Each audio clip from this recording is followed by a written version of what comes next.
ಬಾಗಲಕೋಟೆಯಲ್ಲಿ ನಿರೀಕ್ಷೆಗಿಂತ ಹೆಚ್ಚು ಮತಗಳು ಬಂದಿರುವುದಾಗಿ ಸಚಿವ ಸತೀಶ್ ಜಾರಕಿಹೊಳಿ ಹೇಳಿಕೆ ನೀಡಿದ್ದಾರೆ. ಸ್ಥಳೀಯ ಮುಖಂಡರು, ಸಚಿವರು ಹಾಗೂ ಶಾಸಕರು ಒಟ್ಟಾಗಿ ಮಾಡಿದಂತಹ ಕೆಲಸ ಇದರ ಹಿಂದೆ ಕಾರಣವಾಗಿದೆ.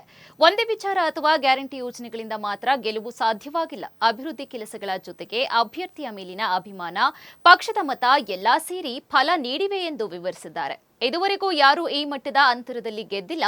ಇದು ಮೊದಲ ಬಾರಿಯೇ ಬಿಜೆಪಿ ಮತಗಳನ್ನು ವಾಪಸ್ ತರಲು ಮಾಡಿದ ಪ್ರಯತ್ನವೂ ಯಶಸ್ವಿಯಾಗಿದೆ. ಅಹಿಂದ ಮತಗಳನ್ನು ಒಗ್ಗೂಡಿಸುವಲ್ಲಿ ಯಶಸ್ಸು ಕಂಡಿದ್ದೇವೆ. ಶಿಗ್ಗಾಂವ್ನಲ್ಲಿ ಅನುಸರಿಸಿದ ತಂತ್ರಗಾರಿಕೆಯನ್ನ ಇಲ್ಲಿ ಕೂಡ ಬಳಸಿದ್ದೇವೆ ಎಂದು ಹೇಳಿದರು. ಕಾಂಗ್ರೆಸ್ಗೆ ಅಹಿಂದ ಮತಗಳು ಬಹಳ ಮುಖ್ಯವಾಗಿದ್ದು, ಆ ವರ್ಗಕ್ಕೆ ಸೂಕ್ತ ಕೊಡುಗೆಗಳನ್ನು ನೀಡುವ ಮೂಲಕ ಅವರನ್ನ ಇನ್ನಷ್ಟು ಒಗ್ಗೂಡಿಸಬೇಕಾಗಿದೆ ಎಂದರು. ಮುಂದಿನ 2028ರ ಚುನಾವಣೆಯನ್ನ ಗಮನದಲ್ಲಿ ಇಟ್ಟುಕೊಂಡು ಈಗಿನಿಂದಲೇ ಅಹಿಂದ ಸಮುದಾಯವನ್ನ ಬಲಪಡಿಸುವ ಅಗತ್ಯವಿದೆ ಎಂದು ಹೇಳಿದರು. ಜಿಲ್ಲಾ ಪಂಚಾಯತ್ ಹಾಗೂ ತಾಲೂಕು ಪಂಚಾಯತ್ ಚುನಾವಣೆಯಲ್ಲಿ ಈ ತಂತ್ರ ಸಂಪೂರ್ಣವಾಗಿ ಕೆಲಸ ಮಾಡದೇ ಇರಬಹುದು, ಆದರೆ ವಿಧಾನಸಭಾ ಚುನಾವಣೆಯಲ್ಲಿ ಇದು ಪರಿಣಾಮಕಾರಿ ಎಂದು ಅಭಿಪ್ರಾಯಪಟ್ಟರು. ದಾವಣಗೆರೆಯಲ್ಲಿ ಅಲ್ಪಸಂಖ್ಯಾತ ಮತಗಳ ಕುಸಿತದ ಬಗ್ಗೆ ಪ್ರತಿಕ್ರಿಯಿಸಿದ ಅವರು, ಅದರ ನಿಖರ ಕಾರಣವನ್ನ ಹೇಳಲು ಸಾಧ್ಯವಿಲ್ಲ, ಆದರೆ ಮುಂದಿನ 2 ವರ್ಷಗಳಲ್ಲಿ ಅದನ್ನು ಸರಿಪಡಿಸುವ ಕೆಲಸ ನಡೆಯಲಿದೆ ಎಂದು ತಿಳಿಸಿದ್ದಾರೆ.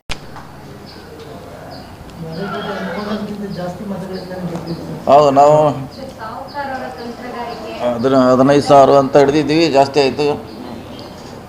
ಸೊ ನಾವು ನಿರೀಕ್ಷೆ ಮೀರಿ ಫಲಿತಾಂಶ ಬಂದಿದೆ.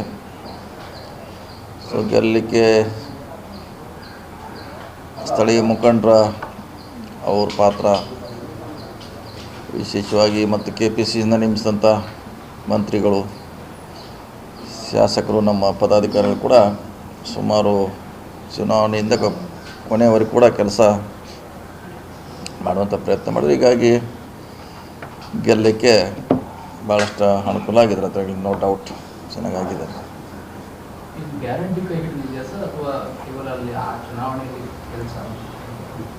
ಇಲ್ಲ, ಎಲ್ಲ ಒಂದೇ ಅಂತ ಹೇಳಲಿಕ್ಕಾಗಲ್ಲ, ಗ್ಯಾರಂಟಿನ 100ಕ್ಕೆ 100 ಅಂತ ಹೇಳಲಿಕ್ಕಾಗಲ್ಲ.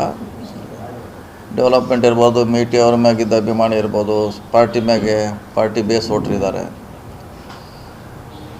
ಸೊ ಇವೆಲ್ಲ ಕೂಡಿ ಗೆಲ್ಲಲಿಕ್ಕಾಗಿದೆ. ಒಂದೇ ಫ್ಯಾಕ್ಟ್ರಿಯಿಂದ ಗೆಲ್ಲಲಿಕ್ಕಾಗಿದೆ, ಎಲ್ಲ ಆಲ್ ಫ್ಯಾಕ್ಟ್ರಿ ಕೂಡಿ ಗೆಲ್ಲಲಿಕ್ಕೆ ಆಗಿದೆ.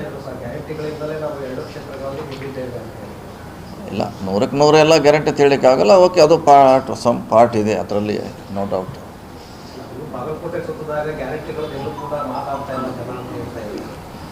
ಇಲ್ಲ, ಅದೇ ಇಲ್ಲ, ಅದಕ್ಕೆ 100ಕ್ಕೆ 100 ಗ್ಯಾರಂಟಿ ಅಂತ ಹೇಳಲಿಕ್ಕೆ ಆಗಲ್ಲ. ಎಲ್ಲ ಕೂಡಿ ಅದು ಒಂದು ಪಾರ್ಟಿ ಇರ್ತಿದೆ. 10ರಲ್ಲಿ ಅದು 1% ಡೆವಲಪ್ಮೆಂಟು, ಮೇಟಿ ಅವರ ಅಭಿಮಾನ, ಪಕ್ಷದ ಓಟು, ಡೆವಲಪ್ಮೆಂಟು, ಇವೆಲ್ಲ ಕೂಡಿ ಗೆಲ್ಲಲಿಕ್ಕೆ ಒಂದೇ ಆದರೆ ಒಂದರಿಂದ ನಾವು ಯಾವುದೇ ಗೆಲ್ಲಲಿಕ್ಕಾಗಲ್ಲ. ಸುಮಾರು ಫ್ಯಾಕ್ಟ್ರಿಗಳಿಂದ ಗೆದ್ದಿದೆ, ಅದರಲ್ಲಿ ನೋ ಡೌಟ್.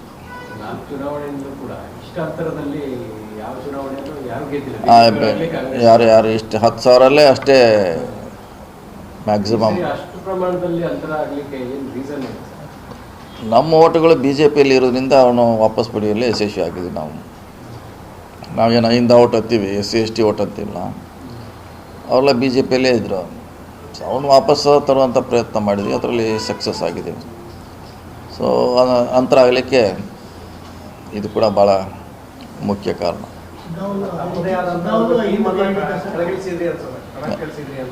ಯಾವುದ್ರೆ ಹೌದು, ನಮ್ಮ ಟೀಮ್ ಕೂಡ ಸಾಕಷ್ಟು ವರ್ಕ್ ಮಾಡೋದ್ರಿಂದ ಅಹಿಂದ ಮತಗಳನ್ನು ಒಂದು ಕಡೆ ತರಲಿಕ್ಕೆ ಅಡಿಷ್ನಲ್ ಗೆಲ್ತಿದ್ವಿ, ಮಾರ್ಜಿನ್ ಕಡಿಮೆ ಆಗೋಯಿತು. ಆದರೆ ಇದು ಹೈಯೆಸ್ಟ್ ಆಗಲಿಕ್ಕೆ ಅಹಿಂದ ಮತಗಳನ್ನು ಒಂದೇ ಕಡೆ ತರಲಿಕ್ಕೆ ಸಕ್ಸಸ್ ಆಗಿದ್ದೀವಿ, ಯಶಸ್ವಿಯಾಗಿ. ಸೇಮ್ ಶಿಗ್ಗಾಂವದಲ್ಲಿ ಏನಾಗಿದೆ, ಇಲ್ಲಿ ಕೂಡ ಅದೇ ರೀತಿ ವರ್ಕ್ ಮಾಡಿದ್ವಿ. ಇದು ಶಿಗ್ಗಾಂವ್ಗಿಂತ ಚುನಾವಣೆ ಇನ್ನೂ ಸುಲಭ ಆಗಿದೆ. ಅಲ್ಲಿ ಮಾಡಲಿಕ್ಕೆ ಸ್ವಲ್ಪ ಟಫ್ ಆಗಿತ್ತು ಅದು. ಸೊ ಇಲ್ಲಿ ಭಾಳ ಸುಲಭವಾಗಿ ನಾವು ಕೆಲಸ ಮಾಡಲಿಕ್ಕೆ, ಅಲ್ಲಿ ಅಹಿಂದ ಮತಗಳು ನಮ್ಮನ್ನು ಗೆಲ್ಲಿಸಿದ್ವಿ, ಇಲ್ಲಿ ಕೂಡ ಅದೇ ಗೆಲ್ಲಿಸಿದ್ವಿ. ಡೆಫಿನೆಟ್ಲಿ ಕಾಂಗ್ರೆಸ್ ಗೆಲ್ಲಬೇಕಾದ್ರೆ ಅದಕ್ಕೆ ಮುಖ್ಯ ಬೆನ್ನೆಲುಬು ಸೂತ್ರ. ಅದನ್ನು ನಾವು ಕಾಪಾಡ್ಕೊಂಡು ಹೋಗ್ಬೇಕಷ್ಟೇ. ಅಹಿಂದ ವರ್ಗಗಳಿಗೆ ನ್ಯಾಯ ಕೊಡಿಸ್ಬೇಕು, ಅಧಿಕಾರ ಕೊಡಿಸ್ಬೇಕು, ಅದನ್ನು ನಮ್ಮ ಪಕ್ಷದವರು ಮಾಡಬೇಕು ಮುಂದಿನ 2 ವರ್ಷದಲ್ಲಿ ಹೆಚ್ಚಿನ ಪ್ರಮಾಣದಲ್ಲಿ.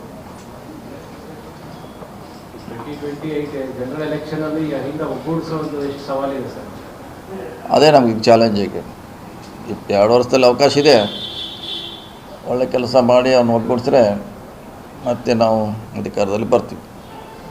ಜೆಪಿ ಮತ್ತು ಟಿಪಿ ಎಲೆಕ್ಷನ್ ಬರ್ತಾ ಇದೆ ಸರ್, ಅವಾಗಲೂ ಹಿಂದನ ಇಲ್ಲ, ಅವಾಗ ಮತ್ತೆ ಬೇರೆ ಆಗ್ತೈತಿ. ಮತ್ತೆ JDP TPಯಲ್ಲಿ ಮತ್ತೆ ಬೇರೆ ಆಗುತ್ತೆ, MLA ಬಂದಾಗ ಬೇರೆ ಆಗುತ್ತೆ, ಮತ್ತು MP ಬಂದಾಗ ಬೇರೆ ಆಗುತ್ತೆ. ಒಂದೇ ರೀತಿ ನಾಳೆ JDP TPಗೆ ಹಿಂಗೆ ನಿರೀಕ್ಷೆ ಮಾಡಲಿಕ್ಕಾಗಲ್ಲ. ಯಾಕಂದ್ರೆ ಅಲ್ಲಿ ಲೋಕಲ್ ಫೈಟ್ ಅದು. ನಮ್ಮ ಓಟ್ ಆ ಕಡೆ ಹೋಗ್ತಾವೆ, ಅವ್ರ ಓಟ್ ಈ ಕಡೆ ಬರ್ತಾವೆ.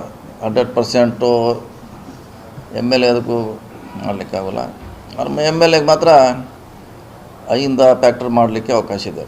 ಅದು JDP TPಯಲ್ಲಿ ಮಾಡಲಿಕ್ಕಾಗಲ್ಲ. ಯಾಕಂದ್ರೆ ಅವನು 5ನೇ ಇರ್ತಾನೆ, ಅಪೋಸಿಟು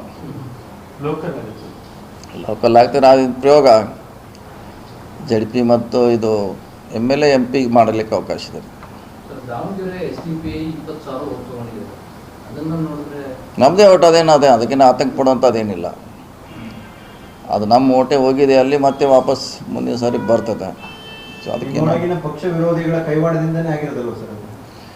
ಕೈವಾಡದಿಂದ ಆಗಿದೆಯೋ ಅಥವಾ ಅಲ್ಲಿ ಲೋಕಲ್ ಸಮಸ್ಯೆಯಿಂದ ಆಗಿದೆ ಅಥವಾ ಕ್ಯಾಂಡಿಡೇಟ್ ಅಷ್ಟೇನು ಪ್ರಬಲ ಇದ್ರಾ ಎಲ್ಲ ಸ್ಟಡಿ ಮಾಡಬೇಕಲ್ಲ ಯಾಕಾಯ್ತಂತ.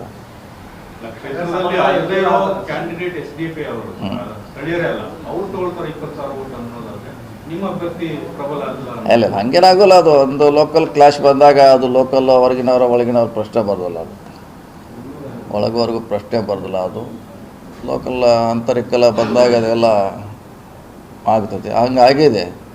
ಅದನ್ನು ಸರಿಪಡಿಸುವಂಥ ಸ್ಥಳೀಯ ಮುಖಂಡರು ಅವ್ರ ಮ್ಯಾಗೆ ಸಂಬಂಧಪಟ್ಟದ್ದು, ಅದು ಪಾರ್ಟಿಗೆ ಸಂಬಂಧ ಅಲ್ಲ. ಅವರು ಸ್ಥಳೀಯ ಸಮಸ್ಯೆಗಳನ್ನು 2 ವರ್ಷಗಳಲ್ಲಿ ಸರಿ ಮಾಡ್ಕೊಳ್ಳಿಕ್ಕೆ ಅವಕಾಶ ಇದೆ, ಮಾಡ್ಕೋಬೇಕಷ್ಟೇ.